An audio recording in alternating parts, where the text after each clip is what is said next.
अस्सलामुअलैकुम बिस्मिल्लाहिर्रहमानिर्रहीम।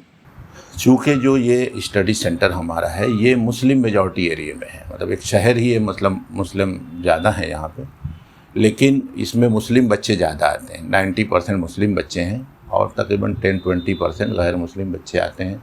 लेकिन हमारी जो शंकर मंदिर की जो स्टडी सेंटर है उसमें अच्छी तादाद गैर मुस्लिम बच्चों की है और हम पूरी कोशिश करते हैं कि हर बच्चों को अच्छे से अच्छी सहूलत, अच्छे से अच्छे उनके साथ अखलाकी मयार रखा जाए।